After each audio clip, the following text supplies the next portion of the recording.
If ಒಂದು ದಿನ ನಿಮ್ಮ ಕಂಟ್ರಿಗೆ ನಿಮ್ಮಿಂದ ಹೆಲ್ಪ್ ಬೇಕಾಗುತ್ತೆ, ಅದು ಏಲಿಯನ್ಸ್ ಜೊತೆ ಮಾತಾಡೋಕೆ ಅಂಡ್ ನಿಮ್ಗೆ ಫ್ಯೂಚರ್ ನೋಡೋ ಪವರ್ ಕೂಡ ಬರುತ್ತೆ.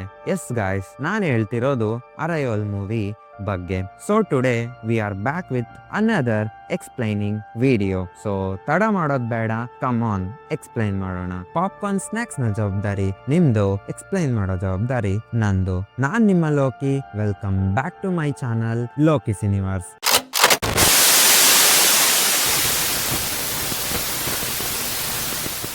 ಫಿಲಂ ಸ್ಟಾರ್ಟಿಂಗ್ ಅಲ್ಲಿ ನಾವು ನೋಡ್ಬೋದು, ಲೂಯಿಸ್ ಅಂದ್ರೆ ನಮ್ಮ ಮೇನ್ ಕ್ಯಾರೆಕ್ಟರ್ ಅವಳ ಮಗಳ ಜೊತೆ ಆಟ ಆಡ್ತಿರ್ತಾರೆ. And it's more like a dream ಅನ್ಸುತ್ತೆ, but she is playing with her daughter. And ಅವಳು ಅವಳ ಮಗಳ ಜೊತೆ ಆಟ ಆಡ್ತಿರ್ತಾಳೆ. ಅಂಡ್ ಒಂದಿನ ಲೂಯಿಸ್ಗೆ ಗೊತ್ತಾಗುತ್ತೆ ಅವಳ ಮಗಳಿಗೆ ಕ್ಯಾನ್ಸರ್ ಇದೆ ಅಂತ. And she dies by cancer. Scene continue ಆಗುತ್ತೆ. 12 ಸ್ಪೇಸ್ ಶಿಪ್ಗಳು 12 ಡಿಫ್ರೆಂಟ್ ಪ್ಲೇಸಸ್ ಅಲ್ಲಿ ಲ್ಯಾಂಡ್ ಆಗಿದೆ ಅಂತ. ಈ ನ್ಯೂಸು ಇಡೀ ವರ್ಲ್ಡ್ ಪೂರ್ತಿ ಹಬ್ಬುತ್ತೆ. ಅಂಡ್ ಜನ ಕುತೂಹಲನು ಪಡ್ತಾರೆ ಅಂಡ್ ಸ್ವಲ್ಪ ಜನ ಭಯನು ಪಡ್ತಾರೆ. ಬಿಕಾಸ್ ಏಲಿಯನ್ಸ್ ಬೇರೆ ಪ್ರಪಂಚದಿಂದ ಬಂದಿರೋದ್ರಿಂದ ಅದು ನಮ್ಮ ಮೇಲೆ ಅಟ್ಯಾಕ್ ಮಾಡಬಹುದು ಅಥವಾ ನಮ್ಮ ಭೂಮಿನೇ ವಿನಾಶ ಮಾಡಬಹುದು ಅಂತ. ವರ್ಲ್ಡ್ ಪೂರ್ತಿ ಕೇಯಾಸೆ ಆಗೋಗಿರುತ್ತೆ. ಅಂಡ್ ನಮ್ಮ ಮೇನ್ ಕ್ಯಾರೆಕ್ಟರ್ ನ ತೋರಿಸ್ತಾರೆ. ಅವರು ಒಂದು ಕಾಲೇಜಲ್ಲಿ ಲೆಕ್ಚರ್ ಆಗಿರ್ತಾರೆ. ಅವರು ಕ್ಲಾಸ್ ನ ಎಂಟರ್ ಆದಷ್ಟಿಗೆ ನೋಡ್ತಾರೆ ಇವತ್ತು ಸ್ಟೂಡೆಂಟ್ಸ್ ಕಮ್ಮಿ ಬಂದಿರ್ತಾರೆ ಅಂತ. And most of the students var watching the news, the same alien news. And ಅವಳು ಕೂಡ ಕುತೂಹಲದಿಂದ ತನ್ನ ಕ್ಲಾಸ್ ನಲ್ಲಿರೋ ಪ್ರೊಜೆಕ್ಟರ್ ನಲ್ಲೇ ಆ ನ್ಯೂಸ್ ನ ಹಾಕ್ತಾಳೆ. ಅಂಡ್ ಸಡನ್ ಆಗಿ ಒಂದು ಎಮರ್ಜೆನ್ಸಿ ಅಲರ್ಟ್ ಬರುತ್ತೆ ಅಂಡ್ ಎಲ್ಲ ಸ್ಟೂಡೆಂಟ್ಸ್ ಅಲ್ಲಿಂದ ಸ್ಥಳಾಂತರ ಮಾಡಬೇಕಾಗಿರುತ್ತೆ. ಸೀನ್ ಶಿಫ್ಟ್ ಆಗುತ್ತೆ. ಲೂಯಿಸ್ ತನ್ನ ಮನೆಗೆ ಹೋಗಿ ನಾರ್ಮಲ್ ಡೇ ತರನೇ ಅವಳು ನ್ಯೂಸ್ ನ ನೋಡ್ತಾನೆ ಮಲಗ್ ಬಿಡ್ತಾಳೆ. ಅಂಡ್ ನೆಕ್ಸ್ಟ್ನೇ ದಿನ ಅವಳು ಕಾಲೇಜಿಗೆ ಹೋಗ್ತಾಳೆ. ಅಲ್ಲಿ ನೋಡ್ತಾಳೆ ಕಾಲೇಜಲ್ಲಿ ಯಾರು ಇರೋದಿಲ್ಲ ಅಂತ. ತನ್ನ ಕ್ಲಾಸ್ಗೆ ಹೋಗಿ ನೋಡ್ಕೊಂಡ್ ಬರ್ತಾಳೆ. ಒಂದೇ ಒಬ್ಬ ಸ್ಟೂಡೆಂಟ್ ಆಗ್ಲಿ ಅಥವಾ ಸ್ಟಾಫ್ ಆಗ್ಲಿ ಯಾರು ಬಂದಿರಲ್ಲ. ಸೊ ಅವಳು ತನ್ನ ಸ್ಟಾಫ್ ರೂಮ್ ಅಲ್ಲಿ ಕುತ್ಕೊಂಡು ತನ್ನ ಲ್ಯಾಪ್ಟಾಪ್ ಅಲ್ಲಿ ಸೇಮ್ ಏಲಿಯನ್ ನ್ಯೂಸ್ ನ ನೋಡ್ತಾ ಇರ್ತಾಳೆ. ಸಡನ್ ಆಗಿ ಒಬ್ರು ಡೋರ್ ಇಂದ ಅವಳ ಸ್ಟಾಫ್ ರೂಮ್ ಒಳಗಡಿಕೆ ಬರ್ತಾರೆ. ಅಂಡ್ ಅವರು ಕುತ್ಕೊಂಡ ಮೇಲೆ ಗೊತ್ತಾಗುತ್ತೆ is the colonel of army ಅಂತ. ಸೊ ಅವರು ಲೂಯಿಸ್ ಹತ್ರ ಬಂದು ಏಲಿಯನ್ಸ್ ಬಗ್ಗೆ ಮಾತಾಡ್ತಾರೆ. ಅಂಡ್ ಅವರು ಏಲಿಯನ್ಸ್ ಜೊತೆ ಮಾತಾಡೋಕೆ ಟ್ರೈ ಮಾಡಿರ್ತಾರೆ. ಅಂಡ್ ಏಲಿಯನ್ಸ್ ಗಳ ರಿಪ್ಲೈನ ರೆಕಾರ್ಡ್ ಮಾಡ್ಕೊಂಡ್ಬಂದು ಲೂಯಿಸ್ಗೆ ಕೊಟ್ಟು ಇದನ್ನ ಡಿಕೋಡ್ ಮಾಡ್ಕೊಡು ಅಂತ ಕೇಳ್ತಾರೆ. ಅಂಡ್ ಲೂಯಿಸ್ ಹಿಂದೆನೂ ಕೂಡ ಆರ್ಮಿಗಳಿಗೆ ಈ ತರ ಲ್ಯಾಂಗ್ವೇಜ್ ಡಿಕೋಡಿಂಗ್ ಅಲ್ಲಿ ಹೆಲ್ಪ್ ಮಾಡಿರ್ತಾರೆ. ಸೊ ಆರ್ಮಿಯವರು ಇವ್ರನ್ನ ಹೆಲ್ಪ್ಗೋಸ್ಕರ ಚೂಸ್ ಮಾಡ್ತಾರೆ. ಅಂಡ್ ಲೂಯಿಸ್ ಆ ಆಡಿಯೋನು ಕೇಳಿ ಕರ್ನಲ್ಗೆ ಹೇಳ್ತಾಳೆ, ನಾನು ಒಂದೇ ಆಡಿಯೋ ಕೇಳಿ ಅವರ ಭಾಷೆನ ಡಿಕೋಡ್ ಮಾಡೋಕ್ಕಾಗಲ್ಲ, ನನಗೆ ಸ್ವಲ್ಪ ಟೈಮ್ ಬೇಕು ಅಂಡ್ ನಾನು ಡೈರೆಕ್ಟಾಗಿ ಅದರ ಜೊತೆ ಇಂಟ್ರಾಕ್ಟ್ ಮಾಡಬೇಕು ಅಂತ.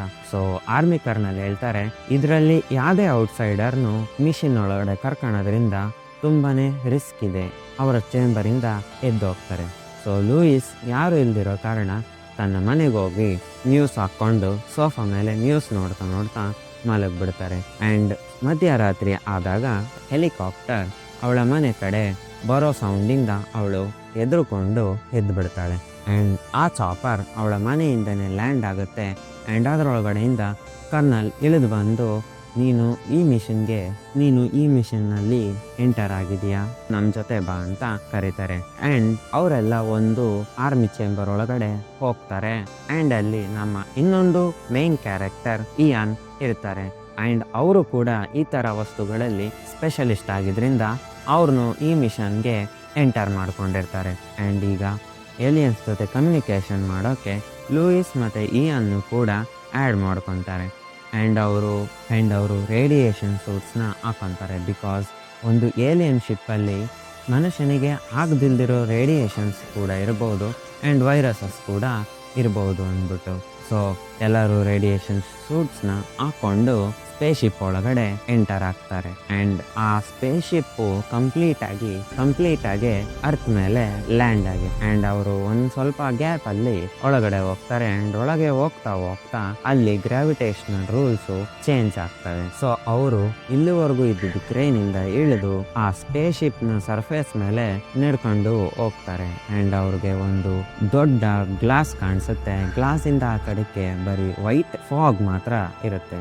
ಅಂಡ್ ಒಂದ್ ಸ್ವಲ್ಪ ಹೊತ್ತಾದ್ಮೇಲೆ ಅಲ್ಲಿಗೆ 2 ದೊಡ್ಡ ಏಲಿಯನ್ಸ್ ಬರ್ತವೆ. ಅಂಡ್ ಒಂದೊಂದು ಏಲಿಯನ್ಗೂ 7 ಕಾಲ್ಗಳಿರ್ತವೆ. ಅದಕ್ಕೆ ಅವರೇ ಒಂದು ಹೆಸರು ಕೊಡ್ತಾರೆ. ಫಸ್ಟ್ ಲೂಯಿಸ್ ಅವರ ಜೊತೆ ಕಮ್ಯುನಿಕೇಶನ್ ಮಾಡೋಕೆ ಟ್ರೈ ಮಾಡ್ತಾಳೆ. ಅವರು ಲಾಸ್ಟ್ ಟೈಮ್ ಯಾವ ತರ ಕಮ್ಯುನಿಕೇಶನ್ ಮಾಡಿದ್ವೋ ಅದೇ ತರ ಕಮ್ಯುನಿಕೇಶನ್ ಮಾಡ್ತವೆ. ಅಂಡ್ ಲೂಯಿಸ್ಗೆ ಏನು ಗೊತ್ತಾಗಲ್ಲ. ಸೊ ಅವರು ಕಮ್ಯುನಿಕೇಶನ್ ಎಲ್ಲ ಮಾಡಿ ವಾಪಸ್ ತಮ್ಮ ಚೇಂಬರ್ಗೆ ಬರ್ತಾರೆ. ಚೇಂಬರ್ಗೆ ಬಂದ್ಮೇಲೆ ಲೂಯಿಸ್ಗೆ ಒಂದು ಐಡಿಯಾ ಬರುತ್ತೆ. ಸೊ ಅವಳು ನೆಕ್ಸ್ಟ್ ಟೈಮ್ ಹೋಗುವಾಗ ಒಂದು ವೈಟ್ ಕಲರ್ ಬೋರ್ಡ್ ಜೊತೆ ಹೋಗ್ತಾಳೆ. ಅಂಡ್ ಆ ವೈಟ್ ಬೋರ್ಡ್ ಮೇಲೆ ಹ್ಯೂಮನ್ಸ್ ಅಂತ ಬರೆದು ಅವ್ರನ್ನ ತೋರಿಸ್ತಾರೆ. ಅಂಡ್ ಅವಳು ಬರೆದು ತೋರಿಸಿದ ತರನೇ ಏಲಿಯನ್ಸ್ ತಮ್ಮದೇ ಆದ ಲ್ಯಾಂಗ್ವೇಜ್ ಅಲ್ಲಿ ಬರೆದು ತೋರಿಸ್ತವೆ. ಬಟ್ ಅವರ ಲ್ಯಾಂಗ್ವೇಜ್ ನಮ್ಮ ಲ್ಯಾಂಗ್ವೇಜ್ ತರ ಇರೋದಿಲ್ಲ. ಅದರ ಲ್ಯಾಂಗ್ವೇಜ್ ಒಂದು ಸರ್ಕ್ಯುಲರ್ ಲ್ಯಾಂಗ್ವೇಜ್ ಆಗಿರುತ್ತೆ. ಸೊ ಅದನ್ನ ಡಿಕೋಡ್ ಮಾಡಕ್ಕೆ ಸುಮಾರು ತಿಂಗಳುಗಳನ್ನೇ ತಾಂತಾರೆ. ಇದೇ ರೀತಿ ಪ್ರೋಸೆಸ್ ನ ನಡೆಸ್ತಾ ಹೋಗ್ತಾರೆ. ಅಂಡ್ ಮಧ್ಯದಲ್ಲಿ ಲೂಯಿಸ್ ಮತ್ತೆ ಇಯಾನ್ ಇಬ್ರು ತಮ್ಮ ರೇಡಿಯೇಷನ್ ಸೋರ್ಸ್ ನ ಬಿಗ್ ಕ್ಲಾಸ್ ನ ಹತ್ರ ಹೋಗಿ ಅವರ ಜೊತೆ ಕಮ್ಯುನಿಕೇಶನ್ ಮಾಡಕ್ಕೆ ಕೂಡ ಟ್ರೈ ಮಾಡ್ತಾರೆ. ಅಂಡ್ ಆ ಕಮ್ಯುನಿಕೇಶನ್ ಆದ್ಮೇಲೆ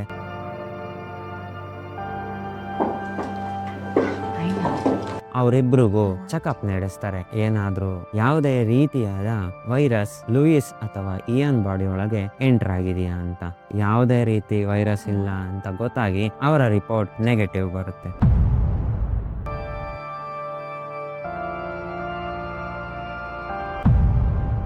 ಅಂಡ್ ಈ ಮಿಷನ್ ಅಲ್ಲಿ USA ಮಾತ್ರ ಇರೋದಿಲ್ಲ. 12 ದೇಶಗಳು ಕೂಡ ಈ ಮಿಷನ್ ಅಲ್ಲಿ ಎಂಟರ್ ಆಗಿರುತ್ತೆ. ಅಂಡ್ 12 ದೇಶ ಕೂಡ ಏಲಿಯನ್ಸ್ ಜೊತೆ ಕಮ್ಯುನಿಕೇಟ್ ಮಾಡಕ್ಕೆ ಟ್ರೈ ಮಾಡ್ತಿರ್ತವೆ. ಸೊ ಒಂದ್ ಮೆಸೇಜ್ ಅಲ್ಲಿ ಏಲಿಯನ್ಸ್ ಹೇಳಿರುತ್ತೆ ಯೂಸ್ ವೆಪನ್ಸ್ ಅಂತ. ಅಂಡ್ ಇದರಿಂದ US ಮಿಲಿಟರಿ ಆಗ್ಲಿ ಅಥವಾ ಬೇರೆ ದೇಶದ ಮಿಲಿಟರಿ ಆಗ್ಲಿ ತುಂಬಾನೇ ಭಯ ಪಡ್ತವೆ. ಏಲಿಯನ್ಸ್ ನಮ್ ಜೊತೆ ವಾರ್ ಮಾಡಕ್ಕೆ ರೆಡಿ ಆಗಿ ಬಂದಿದಾವ ಅಂತ ಎಲ್ಲರೂ ಭಯ ಪಡ್ತಾರೆ. China decides to attack the ships. But Louise ಎಲ್ಲರನ್ನು ಕನ್ವಿನ್ಸ್ ಮಾಡೋಕೆ ಟ್ರೈ ಮಾಡ್ತಾಳೆ. ಅವರ ಲ್ಯಾಂಗ್ವೇಜ್ ಅಲ್ಲಿ ವೆಪನ್ಸ್ ಅನ್ನೋದು ಬೇರೆ ತರ ಸೌಂಡ್ ಇರ್ಬೋದು ಅಥವಾ ನಾನು ಇನ್ನ ಲ್ಯಾಂಗ್ವೇಜ್ ನ ಕರೆಕ್ಟ್ ಆಗಿ ಅರ್ಥ ಮಾಡ್ಕೊಂಡಿಲ್ದಿರ್ಬೋದು ಅಂತ ಎಷ್ಟೇ ಕನ್ವಿನ್ಸ್ ಮಾಡಕ್ ಟ್ರೈ ಮಾಡಿದ್ರು ಯಾರು ಒಪ್ಪಲ್ಲ. ಅಂಡ್ ಚೈನಾ ಆ ಮಿಷನ್ ಇಂದ ಹೊರಗೋಗುತ್ತೆ. ಅಂಡ್ ಅದು ಆ ಶಿಪ್ ಮೇಲೆ ಅಟ್ಯಾಕ್ ಮಾಡೋಕ್ಕೆ ಟ್ರೈ ಮಾಡುತ್ತೆ. ನೆಕ್ಸ್ಟ್ ಟೈಮ್ ಇಯಾನ್ ಮತ್ತೆ ಲೂಯಿಸ್ ಇಬ್ಬರೇ ಆ ಸ್ಪೇಸ್ಶಿಪ್ ಒಳಗೆ ಹೋಗ್ತಾರೆ ಆ್ಯಂಡ್ ಕಮ್ಯುನಿಕೇಟ್ ಮಾಡೋಕ್ಕೆ ಟ್ರೈ ಮಾಡ್ತಾರೆ. ಆ್ಯಂಡ್ ಅದೇ ಟೈಮಲ್ಲಿ US ಆರ್ಮಿ ಕೂಡ ಆ ಸ್ಪೇಸ್ಶಿಪ್ ಒಳಗೆ ಟೈಮ್ ಬಾಂಬ್ನ ಇಟ್ಟು ಬಂದಿರುತ್ತೆ. ಆ್ಯಂಡ್ ಇದೇ ರೀತಿ ಆ್ಯಂಡ್ ಇಯಾನ್ ಮತ್ತು ಲೂಯಿಸ್ ಕಮ್ಯುನಿಕೇಟ್ ಮಾಡ್ತಾ ಕೊನೆಯಲ್ಲಿ ಒಂದು ಏಲಿಯನ್ ಆ ಗ್ಲಾಸ್ ಪೂರ್ತಿ ತಮ್ಮ ಲ್ಯಾಂಗ್ವೇಜಲ್ಲಿ ತುಂಬಾ ವರ್ಡ್ಸ್ಗಳನ್ನ ಒಂದೇ ಸತಿ ಬರೆದು ಹೊಂಟೋಗುತ್ತೆ. ಆ್ಯಂಡ್ ಅದು ಸ್ವಲ್ಪ ಪುಷ್ ಕೊಡುತ್ತೆ. ಲೂಯಿಸ್ ಮತ್ತು ಇಯಾನ್ನ ಸ್ಪೇಸ್ಶಿಪ್ಪಿಂದ ಆಚೆ ನೂಕುತ್ತೆ. ಆ್ಯಂಡ್ ಅವರು ಟೈಮ್ ಬಾಂಬಿಂದ ತಪ್ಪಿಸ್ಕೊತಾರೆ. ಆ್ಯಂಡ್ ಅವ್ರನ್ನ ವಾಪಸ್ ಕರ್ಕೊಂಬಂದು ಚೇಂಬರಲ್ಲಿ ಕೂರಿಸ್ಕೊಂಡಿರ್ತಾರೆ. ಆ್ಯಂಡ್ ಸಡನ್ನಾಗಿ ಯಾವಾಗಲೂ ಲೂಯಿಸ್ಗೆ ಅವಳ ಮಗಳ ವಿಷನ್ಸ್ ಆಗಲಿ ಅವಳ ಮಗಳು ಸತ್ತಿದ್ದ ವಿಷನ್ಸ್ ಆಗಲಿ ಬರ್ತಿರುತ್ತೆ. ಬಟ್ ಈ ಸತಿ ಒಂದು ಟ್ಯೂಬ್ ದೊಡ್ಡ ಸ್ಪೇಸ್ಶಿಪ್ಪಿಂದ ಆಚೆ ಬರ್ತಿದೆ ಅಂತ. ಆ್ಯಂಡ್ ಅವಳು ಚೇಂಬರಿಂದ ಆಚೆ ಹೋಗಿ ನೋಡ್ತಾಳೆ. ರಿಯಲ್ ಆಗಿ ಒಂದು ಟ್ಯೂಬ್ ಸ್ಪೇಸ್ಶಿಪ್ಪಿಂದ ಆಚೆ ಬಂದಿರುತ್ತೆ. ಸೊ ಅವಳು ಅದರೊಳಗಡೆ ಹೋಗಿ ನಿಂತ್ಕೊಂತಾಳೆ. ಆ ಸ್ಪೇಸ್ಶಿಪ್ ಅವಳನ್ನ ಆ ದೊಡ್ಡ ಸ್ಪೇಸ್ಶಿಪ್ ಒಳಗಡೆ ಕರ್ಕೊಂಡೋಗಿ ಇಷ್ಟೊತ್ತು ಏಲಿಯನ್ಸ್ ಎಲ್ಲಿ ನಿಂತಿದ್ವು ಆ ಫಾಗ್ ಒಳಗಡೆ ಕರ್ಕೊಂಡೋಗುತ್ತೆ. ಸ್ವಲ್ಪ ಹೊತ್ತಾದ್ಮೇಲೆ ಆ ಏಲಿಯನ್ನ ಕ್ವಶನ್ ಮಾಡ್ತಾಳೆ, ನೀವು ಹೇಳಿದ್ರಿ ಯೂಸ್ ವೆಪನ್ಸ್ ಅಂತ, ಅದರ ಕರೆಕ್ಟ್ ಆದ ಅರ್ಥ ಏನು ಅಂತ ಲೂಯಿಸ್ ಕೇಳ್ತಾಳೆ. ಅವಾಗ ಆ ಏಲಿಯನ್ ಹೇಳುತ್ತೆ, ಯೂಸ್ ವೆಪನ್ಸ್ ಅಂದರೆ ಯೂಸ್ ದ ಗಿಫ್ಟ್ಸ್ ಅಂತ. ಆ್ಯಂಡ್ ಲೂಯಿಸ್ ಕೇಳ್ತಾಳೆ, ಯಾವ ಗಿಫ್ಟ್ನ ಯೂಸ್ ಮಾಡಬೇಕು ಅಂತ.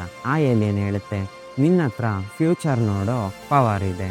ಆ್ಯಂಡ್ ನಾನು ಕೊಟ್ಟಿರೋ ಲ್ಯಾಂಗ್ವೇಜು ಇಡೀ ಪ್ರಪಂಚಕ್ಕೆ ಆ ಲ್ಯಾಂಗ್ವೇಜ್ನ ಕಳಿಸಿದ್ರೆ ಇನ್ನು 3000 ವರ್ಷ ಆದಮೇಲೆ ಏಲಿಯನ್ಸ್ ಮತ್ತು ಮನುಷ್ಯರ ಮಧ್ಯೆ ಆಗೋ ಯುದ್ಧನ ನೀನು ನಿಲ್ಲಿಸ್ಬೋದು ಅಂತ ಹೇಳಿ ಅವಳನ್ನ ಆ ಸ್ಪೇಸ್ಶಿಪ್ಪಿಂದ ಆಚೆ ಆಗುತ್ತೆ. ಆ್ಯಂಡ್ ಇನ್ನೊಂದು ಕಡೆ ಚೈನಾ ಸ್ಪೇಸ್ಶಿಪ್ನ ಅಟ್ಯಾಕ್ ಮಾಡೋಕ್ಕೆ ಹೋಗ್ತಾ ಇರುತ್ತೆ. ಆ್ಯಂಡ್ ಈಗ US ಆರ್ಮಿ ಕೂಡ ಆ ಸ್ಪೇಸ್ಶಿಪ್ನ ಅಟ್ಯಾಕ್ ಮಾಡೋಕ್ಕೆ ರೆಡಿಯಾಗಿರ್ತಾರೆ. ಸೊ ಲೂಯಿಸ್ ಆ ಸ್ಪೇಸ್ಶಿಪ್ಪಿಂದ ಹೊರಗಡೆ ಬಂದಷ್ಟಿಗೆ ಲೂಯಿಸ್ನ ಕರ್ಕೊಂಡು ಹೋಗ್ತಾ ಇರ್ತಾರೆ. ಸಡನ್ನಾಗಿ ಲೂಯಿಸ್ಗೆ ಇನ್ನೊಂದು ವಿಷನ್ ಬರುತ್ತೆ. ಅದು ಅವಳು ಒಂದು ಪಾರ್ಟಿ ಹಾಲಲ್ಲಿ ಚೈನಾದ ಆರ್ಮಿ ಜನರಲ್ನ ಮೀಟ್ ಮಾಡಿ ಮಾತಾಡಿಸ್ತಿರ್ತಾಳೆ. ಆ್ಯಂಡ್ ಅವರು ಹೇಳ್ತಾರೆ, ನೀನು ಅವತ್ತು ನನ್ನ ಪರ್ಸ್ನಲ್ ನಂಬರ್ಗೆ ಫೋನ್ ಮಾಡಿ ಆ ವರ್ಡ್ಸ್ಗಳನ್ನ ಹೇಳಿದ್ರಿಂದನೇ ಯುದ್ಧ ನಿಂತು ಶಾಂತಿಯಿಂದ ನಾವೆಲ್ಲ ಬದುಕಕ್ಕೆ ಸಾಧ್ಯ ಆಗಿರೋದು ಅಂತ. ಆ್ಯಂಡ್ ಲೂಯಿಸ್ ಹೇಳ್ತಾಳೆ, ನನ್ನ ಹತ್ರ ನಿಮ್ಮ ನಂಬರೇ ಇಲ್ವಲ್ಲ, ನಾನೀಗ ನಿಮಗೆ ಫೋನ್ ಮಾಡಿದ್ದೆ ಅಂತ. ಅದಕ್ಕೆ ಚೈನಾದ ಜನರಲ್ ಅವಳಿಗೆ ತಮ್ಮ ಪರ್ಸ್ನಲ್ ನಂಬರ್ನ ತೋರಿಸ್ತಾರೆ. ಆ್ಯಂಡ್ ಅವಳು ಹೇಳಿದ್ದು ವರ್ಡ್ಸ್ಗಳನ್ನ ಕೂಡ ಅವಳ ಕಿವಿಲಿ ಹೇಳಿ ಥ್ಯಾಂಕ್ಸ್ ಹೇಳಿ ಹೊರಟೋಗ್ತಾರೆ. ಆ್ಯಂಡ್ ಲೂಯಿಸ್ಗೆ ಜ್ಞಾನ ಬರುತ್ತೆ. ಆ್ಯಂಡ್ ಶಿ ಅಂಡರ್ಸ್ಟ್ಯಾಂಡ್ ದಟ್ ಇಷ್ಟೊತ್ತು ಅವಳು ನೋಡ್ತಿದ್ದ ವಿಷನ್ಸ್ಗಳೆಲ್ಲ ಫ್ಯೂಚರಲ್ಲಿ ನಡೆಯೋ ಇನ್ಸಿಡೆಂಟ್ಸ್ ಅಂತ. ಅಂದರೆ ಆ ಮಗಳಾಗಲಿ ಆ್ಯಂಡ್ ಈ ಪಾರ್ಟಿ ಇನ್ಸಿಡೆಂಟ್ ಆಗಲಿ ಇನ್ನೂ ನಡೆದಿಲ್ಲ, ಬಟ್ ನಡೆಯುತ್ತೆ. ಅವಳ ಮಗಳು ಇನ್ನೂ ಹುಟ್ಟೂ ಇಲ್ಲ, ಸತ್ತೂ ಇಲ್ಲ ಅಂತ. ಲೂಯಿಸ್ಗೆ ಎಲ್ಲ ರಿಯಲೈಸ್ ಆದಮೇಲೆ ಆ್ಯಂಡ್ ಲೂಯಿಸ್ ಒಂದು ಫೋನ್ನ ಕದೀತಾಳೆ. ಆ್ಯಂಡ್ ಆ ಫೋನಿಂದ ಚೈನಾದ ಆರ್ಮಿ ಜನರಲ್ನ ಪರ್ಸ್ನಲ್ ನಂಬರ್ಗೆ ಕಾಲ್ ಮಾಡಿ ಅದೇ ವರ್ಡ್ಸ್ಗಳನ್ನ ಹೇಳ್ತಾಳೆ. ಆ್ಯಂಡ್ ಆವಾಗ ಚೈನಾ ಯುದ್ಧ ಮಾಡೋದನ್ನ ನಿಲ್ಲಿಸುತ್ತೆ. ಇಡೀ ಪ್ರಪಂಚದ ಪೂರ್ತಿ ಪೀಸು ಮತ್ತೆ ವಾಪಸ್ ಬರುತ್ತೆ.